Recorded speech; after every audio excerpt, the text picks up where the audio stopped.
Hello, everyone. Good evening. Thank you so much for joining us tonight, or whatever time of the day it is where you live.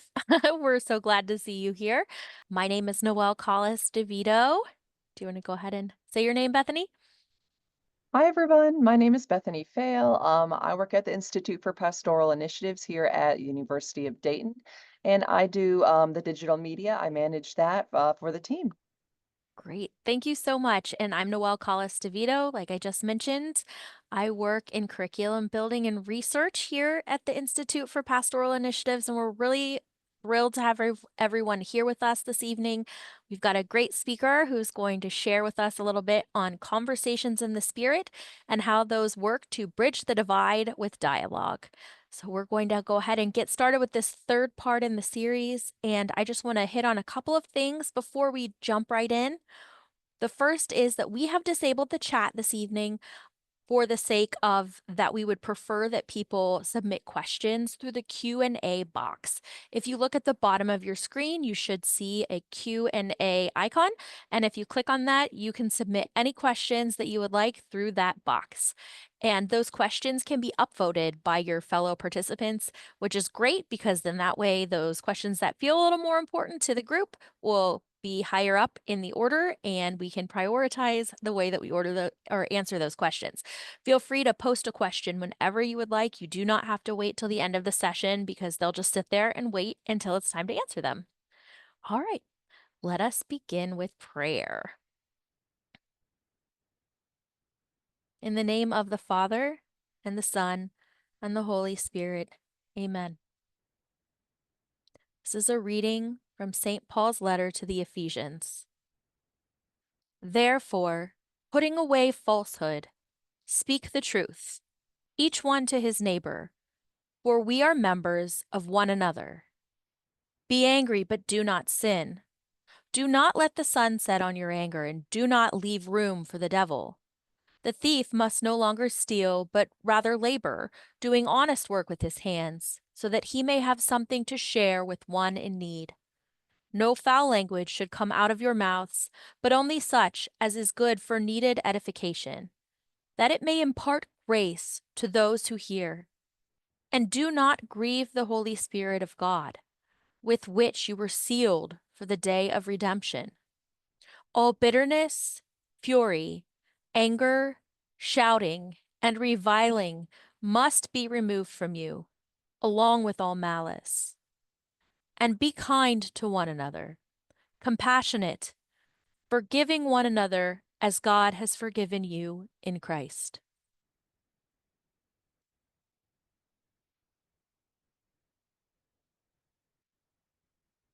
We stand before you, Holy Spirit, as we gather together in your name, with you alone to guide us. Make yourself at home in our hearts. Teach us the way we must go and how we are to pursue it. We are weak and sinful. Do not let us promote disorder. Do not let ignorance lead us down the wrong path, nor partiality influence our actions. Let us find in you our unity, so that we may journey together to eternal life and not stray from the way of truth and what is right.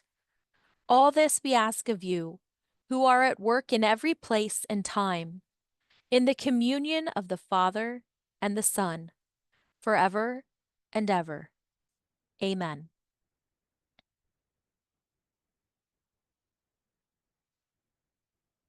All right, so I just want to say thank you to everyone once again who is joining us. And just to review, we have disabled the chat, so please be certain to use the Q&A icon that you can find at the bottom of the screen to submit any of the questions that you would like to for our speaker. Tiffany Hunsinger is with us here this evening, and we're really excited to have her. She's working on her PhD in theology at the University of Dayton, specializing in traditionalism in the United States Catholic Church, with a dissertation on the reception of G.K. Chesterton in American Church. She is in the second year cohort of the Dialogue Zone Facilitator program. So am I. We're together. Tiffany co-chairs the Marianist Social Justice Collaborative's immigration team, and serves on the Catholic Climate Covenant's Young Adult Board and Common Hope Core, and is a Life Worth Giving Pedagogy Fellow at the Yale Center for Faith and Culture. Tiffany teaches Introduction to Religion courses at the University of Dayton and high school classes on peace and justice at Archbishop Carroll High School, also here in Dayton. Thanks for joining us, Tiffany, and welcome. I will go ahead and stop my share so that you can start yours. Perfect. Thank you so much. I'm excited to be here today and to discuss dialogue. Let me go ahead, get my slides going. So there are a couple of different reasons that we brought up dialogue. We have two big events happening in the world. One in our church, which is the Synod on Synodality, which I'm going to touch on briefly to begin with, and then also just thinking about the polarization larger in our country and in the world. Luckily, at the University of Dayton, as Noelle mentioned, I'm a facilitator in the dialogue zone, which has really given us these tools to work with. So I first want to call to our attention just this idea that our world calls for dialogue. As you can see, you have Russia's role in energy dialogue, or Pope Francis engaging in interfaith dialogue in Singapore, or the United States and India collaborating on strategic issues in the Indian Ocean. Dialogue is essential for addressing the complex issues our world faces today. Nations and leaders recognize that open communication is crucial for cooperation, peace, and progress in a world of diverse beliefs and interests. Countries like China are even seeking to restart economic and financial dialogue with the UK, emphasizing how dialogue plays a pivotal role in economic relations. The church, as part of the global landscape, must also embrace dialogue, not just in its relationships with other faiths and nations, but within its own community. Our world calls for dialogue, and the church is called to be a leading example of what it means to listen, engage, and work for the common good. So that brings us to the synod. So what is a synod? In the Catholic Church, a synod is a gathering aimed at consultation and decision-making. It's an opportunity for the church to come together, discern, and listen. The Synod on Synodality focuses on creating a church that listens, a church that engages with its members on a deep and meaningful level. The goal is to open up spaces for dialogue, where every person, regardless of their role or status, has a voice. And why dialogue matters. Dialogue in its true sense is an open, honest, or respectful exchange of ideas. It's more than just talking. It's about deeply listening to one another. Pope Francis emphasizes that a synodal church is one that listens. Dialogue is a spiritual practice that allows us to hear the Holy Spirit speaking through the voices of the people. It's through this process that we come to a deeper understanding of each other and ultimately a closer connection to God. Pope Francis thus is called for a listening church, a church that actively engages with all its members. This means embracing diverse perspectives and creating a space where everyone, from the laity to the clergy, from marginalized communities to those who feel distant from the church, can be heard. Through this dialogue, we build trust and work towards healing and unity. We acknowledge the wounds within our community and the broader church, and dialogue becomes a means for reconciliation and growth. This is one of the first times that we've actually had equal participation from laity, the hierarchy, everyone in the church coming together to listen to one another. So just a brief overview of the steps of the synodal dialogue process. The synodal process has involved several key steps. First, we had listening sessions where people were invited to share their experiences, concerns, and hopes for the church. So this happened on a parish level, happened on school levels, any kind of church organization level, people were able to put in what their thoughts were. This got then up the chain and created an agenda for people to come together and actually talk about it at the synod. Then we entered this reflective engagement stage. Rather than reacting immediately, participants were encouraged to pause and reflect on what they had heard. And then finally, the church is discerning together, using the insights from dialogue to move forward in a way that reflects the needs and desires of the entire community. And we're in that space right now with the Synod convening in Rome as we speak in the second stage in Rome. So engaging in dialogue offers several benefits. First, it creates a more inclusive church. It opens the doors for those who may feel unheard or marginalized to contribute meaningfully to the church's mission. Second, dialogue deepens faith and understanding. It allows us to grow spiritually as we listen and learn from each other. Lastly, it encourages co-responsibility, empowering the laity to play an active role in shaping the future of the church. In this way, dialogue becomes a tool for transformation and empowerment. Of course, dialogue is not without its challenges. Sometimes there's fear of conflict or disagreement when diverse opinions are shared. It's important that we approach these moments with charity and patience. Another challenge is overcoming preconceptions, our tendency to label or dismiss views that differ from our own. Finally, cultural and language barriers can hinder meaningful dialogue. So we must work intentionally to create inclusive environments where these differences are respected and bridged. Some tools for effective synodal dialogue. And these are things that we've already seen in some of the ways that people conducted their synod sessions within different parishes. So we've already been doing this well in some cases as a result of this Synod on Synods. To address these challenges, we have to first create safe and welcoming spaces where participants feel respected and valued.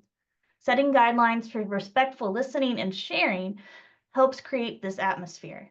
Additionally, having trained facilitators or guides can be beneficial. These individuals help manage group dynamics and ensure the conversation remains productive and inclusive. Lastly, fostering an attitude of openness and humility is key. We come to the table not with all the answers, but with a willingness to learn and grow. And that brings us to the dialogue zone. So we've seen the church, we've seen this call that Pope Francis has given us to create a more inclusive, a listening church. And the dialogue zone at the University of Dayton has helped model this on the University of Dayton. And so first, I just invite you to look at, this is the dialogue zone label or logo.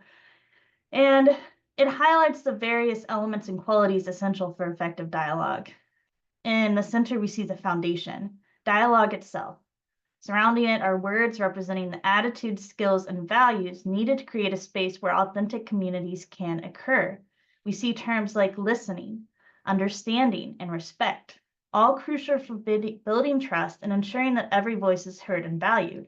Reflection and curiosity remind us that dialogue is not just about speaking, but also about being open to learning and growth. Further, words like equity, diversity, and inclusion highlight the need to engage with people from all backgrounds, ensuring that our conversations are not exclusive, but welcoming to all perspectives. Empathy and compassion call us to connect with others on a deeper, more human level, while courage and humility remind us that dialogue often requires vulnerability, being willing to listen and change our views. In the Synod on Synodalities, these values are essential as we create spaces where everyone can engage meaningfully, no matter their background or experience. By embodying these qualities, we engage in effective dialogue and build a church that reflects the love, connection, and growth we aspire to achieve. So as we enter into this time of polarization, we have this great model of the Synod on Synodality and great perspectives that are coming out of things like the dialogue zone. Our culture is calling for dialogue. We want to, I think deep down at our root, understand one another, and dialogue gives us the tools to be able to do that.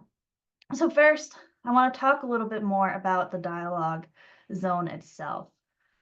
So looking at the dialogue zone, this is only my second year as a facilitator, but first they went to different University of Michigan training programs in 2011 and 2015. In 2016, which was another political hotspot of a year, the University of Dayton attended the National Intergroup Dialogue Institute at University of Michigan.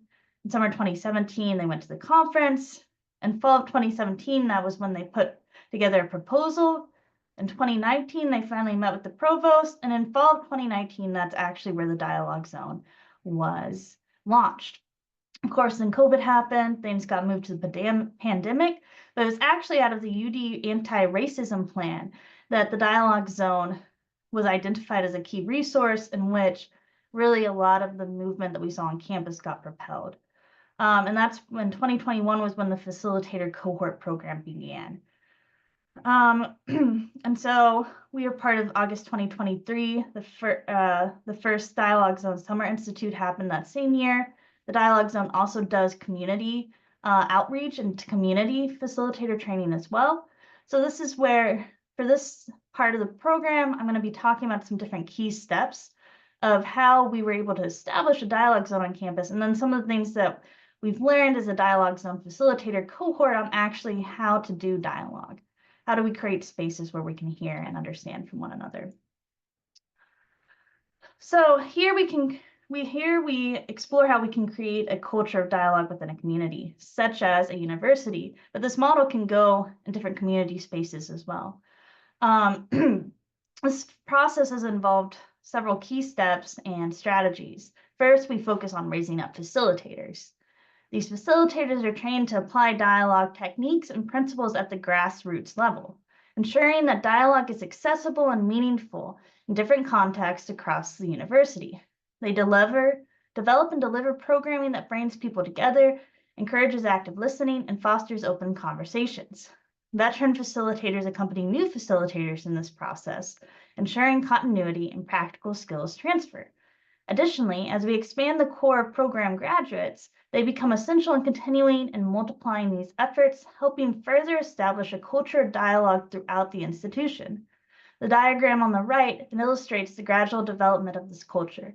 At the base, we see the capacity building efforts of the Dialogue Zones Facilitator Program. As facilitators develop and apply their skills, they create spaces where meaningful dialogue occurs, encouraging a ripple effect that influences interactions across the campus. Over time, this practice helps integrate dialogue principles into the daily interactions of the university community, creating an environment where open, respectful, and transformative conversations are the norm. The goal is to foster an environment where dialogue is not a one-time event, but a way of life, one that shapes the cultures and values of the institution. So the goal is not just to be in these spaces, but eventually we'll actually create a culture on campus in which that we can actually engage with one another, hear each other's ideas without immediately getting into those hostile environments. So the mission of the Dialogue Zone is this is the mission statement from the Dialogue Zone's website. The mission of the Dialogue Zone is to serve as a curricular and co-curricular initiative that builds capacity among students, staff, and faculty to engage in and practice facilitated dialogue. The goal is to address the problematic and complex issues that arise as we interact and live together in a community. By creating spaces that welcome multiple perspectives, the Dialogue Zone aims to cultivate essential skills, such as active listening, and promote a more profound critical understanding of the issues at hand. In doing so, we foster a dialogue culture where open, respectful, and constructive communication remains the norm. An essential aspect of this mission is reimagining conflict and challenging conversations as opportunities for growth. Rather than avoiding or shying away from difficult discussions, the Dialogue Zone encourages us to see them as chances for learning and reflection, opportunities that ultimately contribute to the common good of our community. The Dialogue Zone seeks to transform how we approach dialogue, making it a tool for building more robust, resilient, and understanding communities. And here we look at these three modes of communication: discussion, debate, and dialogue. Understanding the differences among them is essential, primarily when we aim to build a culture of dialogue. So first we have discussion. In a discussion, the primary goal is to present ideas, seek answers, and find solution. It's often about sharing information, persuading others, and achieving specific outcomes. While discussions can be productive, they may also avoid deeper emotional engagement. The focus is primarily on retaining relationships and avoiding conflict. There's an emphasis on listening for disagreement, but not necessarily engaging deeply. Next, debate is about succeeding or winning. It involves looking for weaknesses, defending opinions, and stressing disagreement. The focus is often on identifying who is right or wrong, advocating for one perspective, and searching for flaws in logic. Debates can sometimes judge other viewpoints as inferior and often discount emotions. In debates, relationships may be disregarded, and silence might be used as a strategic tool to gain advantage. In contrast, dialogue is a more profound and more collaborative process. Dialogue aims to broaden one's perspective and seek shared meaning rather than winning an argument. It's about finding areas of agreement and expressing paradox and ambiguity. In dialogue, there's an allowance for uncertainty and ambivalence. Participants are encouraged to explore thoughts and feelings without judgment. It's a space where we can validate and honor different feelings and experiences, and where conflicts or differences are articulated openly and respectfully. Dialogue is focused on building relationships and honoring the dignity of each person present. The shift from debate or discussion to dialogue is key to creating environments for authentic and transformative conversations. This allows the church to listen deeply and respond meaningfully to the diverse voices within its community. There's nothing necessarily inherently wrong with discussion or debate. You actually need those in certain contexts. But when we're talking about, bridging that divide between polarization, we want to go in with the dialogue. We're not trying to convince someone of something. We're not trying to get anything out of it really, except to hear one another, to listen to one another. That's the importance of dialogue. You don't go in trying to convince someone else of thinking a different way. So, one of the biggest things that I think the dialogue zone has really emphasized, and especially if you're going to do some kind of group facilitated dialogue, establishing these community norms is really important. But what are they exactly? Community norms are agreements made among participants about how they will interact with each other during a conversation. These norms set expectations for behavior and communication, ensuring the space is respectful and productive. Community norms are crucial because they provide a framework for building trust. They create a safe environment where participants feel comfortable sharing their perspectives and taking risks, whether expressing a new idea, asking a difficult question, or being vulnerable about their feelings. By agreeing to these terms, everyone commits to making themselves open to the views of others, even if those views differ from their own. This openness is the foundation of authentic dialogue, allowing for a deeper understanding and the opportunity to grow together as a community. In the context of the dialogue zone, or any synodal gathering, establishing these norms helps create a space where every voice is valued and respected, where the focus is on building trust and exploring diverse perspectives. So here I've included a slide that's kind of the 9 typical community norms that the dialogue zone uses whenever we do some sort of program. I think they're just a good rule of thumb, so I'm just going to walk us through them kind of quickly. Express your thoughts freely and frankly. It's essential that everyone feels they can share their views honestly. Respond to others with courtesy and moderation, especially when you disagree. It's normal to encounter differing opinions, but maintaining respect is vital to constructive conversation. Listen to others with care. Active and attentive listening shows that we value what others are saying, even if we don't necessarily agree with them. Promote a dignified, civil, and supportive climate. This means creating a space where people feel comfortable and respected. Reflect on your own views and the views of others. Dialogue is not just about expressing opinions, it's also about being open to revising our perspectives based on what we hear. Monitor your airtime. Ensure that everyone has an opportunity to speak and that no single voice dominates the conversation. Acknowledge and reflect on the impact of words and actions. Being mindful of how our words affect others helps maintain a respectful and inclusive environment. Suspend decision-making unless everyone is ready to consider a common path forward. This ensures that decisions are made collaboratively, with everyone's input considered. Respect the privacy of other participants. What is shared in dialogue should remain confidential to foster trust and openness.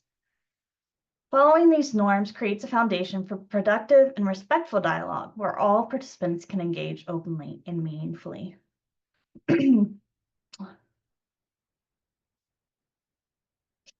Now, the other thing that's important when we go into a dialogue zone is to be willing to grow out of our own comfort zone, but not necessarily going over into the panic zone. Ideally, in dialogue, you're not going to feel super comfortable the whole time. You want to have your ideas challenged. It's also important to remain in that growth zone, though. You don't need to be triggered if it's in a safe dialogue spot. If you have that safe environment established, you should feel that comfort. So the comfort zone is where we feel safe and secure. Things are familiar and predictable and within our control. We often prefer to stay in this zone because it provides ease, routine, and relaxation. However, while it may feel comfortable, staying here too long can limit our growth and learning. This is, blocking everyone that doesn't agree with you on Facebook, or, just not talking to certain people. Sometimes that might be important for safety reasons, but sometimes we just get stuck in not wanting to see anything that challenges our views. Next is the growth zone, with lives just beyond the comfort zone. Here we encounter challenges, uncertainty, and even discomfort. This is where we engage with new perspectives, take risks, and face unknowns.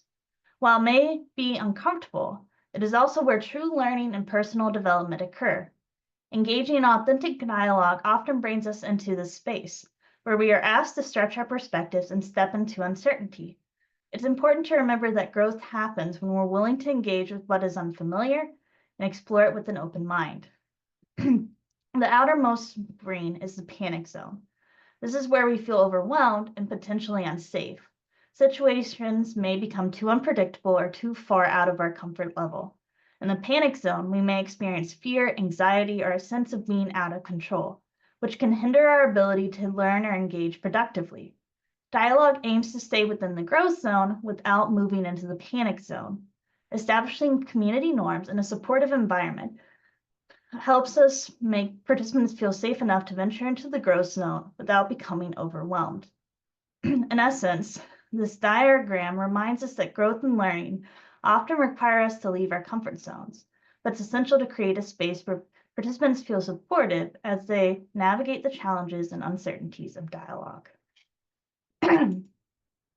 So now going into what's the difference between hearing and listening?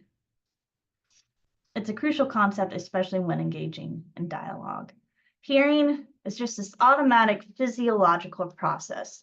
It involves sound vibrations reaching our sensory receptors and triggering a bodily response to the neural system. It happens naturally. It doesn't require any conscious effort. For instance, we may hear background noise or someone speaking, but we might not actively engage with or process that sound. On the other hand, listening is much more than just hearing. It's an intentional mental process where we actively make sense of what we have heard. It involves several key elements: perception, imagination, thought, comprehension, and memory. When we listen, we are fully engaged. We are trying to understand the meaning behind the words, connect them to our own experiences, and remember what is being shared. Listening is essential in dialogue. It is not just about hearing words. It's about being present, open, and attentive to the person speaking. It requires effort and mindfulness as we aim to understand the content of what is said and the emotions and intentions behind it. By cultivating the skill of listening rather than merely hearing, we create a space where genuine understanding can occur, which is essential for meaningful dialogue and growth. So, one way to sort of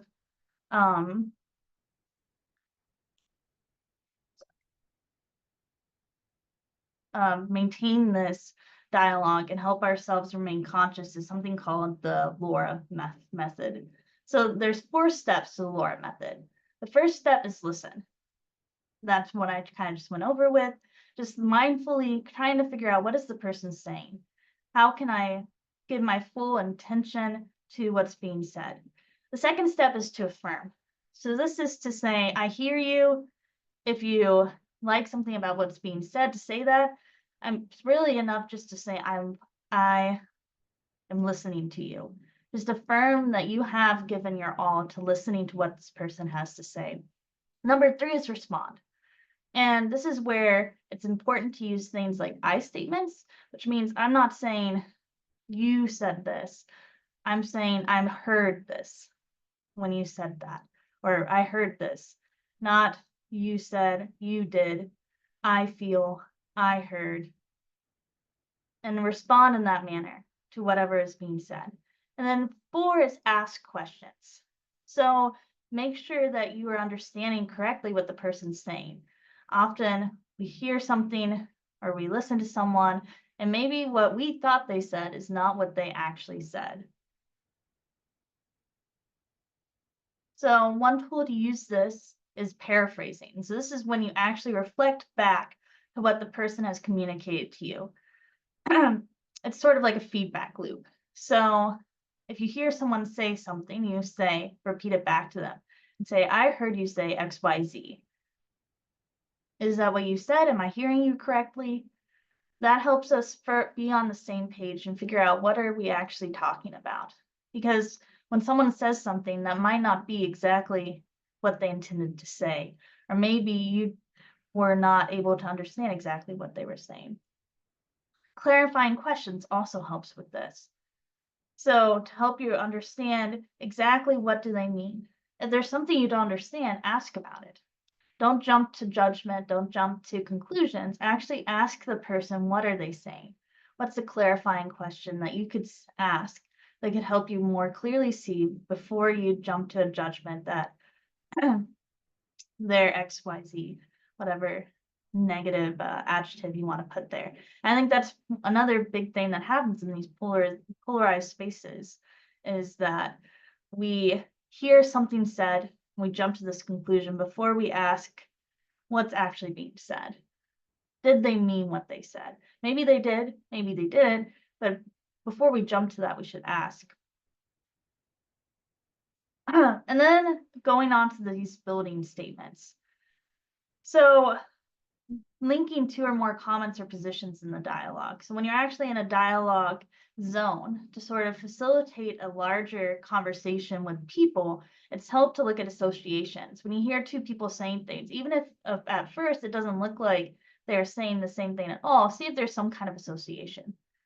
Is there something that you can draw similarities in between, especially if you're in that facilitator role? Same thing with looking at contrast, bringing to light those contrasts, those differences between what people are saying. And then again, always trying to confirm what the person is saying. When you paraphrase, make sure to say, is that correct? Don't just say, oh, Noelle said this. First you say, is that correct? Did I hear you? And then validation. So we all like that validation. It helps create that flow, that love between us as Christians, as Catholics, right? That validation is to confirm, verify, authenticate verbally or non-verbally.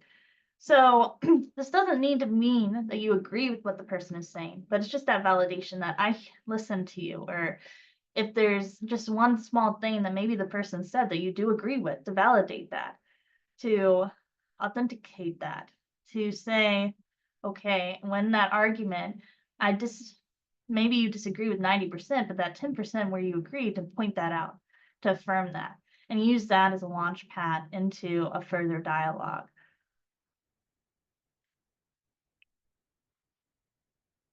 So examples of validation: nodding your head, keeping eye contact, looking at someone's emotions. If you visibly see that someone's upset or angry, validating that and letting them know that you see that. Looking at the passion that's happening. I think that's a big one, especially when we're talking about polarization and politics. A lot of times the disagreement that comes is out of passion for something. So saying, hey, I see that passion. And again, kind of looking at those differences between discussion, debate, and dialogue. Dialogue's not afraid of the feelings. It's okay to validate those. That's an essential part of who we are. And so when you're having that dialogue, to talk about those feelings, to restate them, to uplift them, that's part of it. We're emotional beings. All right. So I'll go ahead and kind of wrap up, but I do want to just give the plug while as I'm finishing up to the programs that are within the dialogue zone. We have them open a lot of them to the community as well as to faculty, staff, and students at the University of Dayton. Um, and I've done it both in the university context and through some of my work with Mariana Social Justice Collaborative. We did a dialogue on Zoom actually, which was really cool to do. And really, the whole mission is just trying to create these spaces where we can dialogue and we can hear different points of views.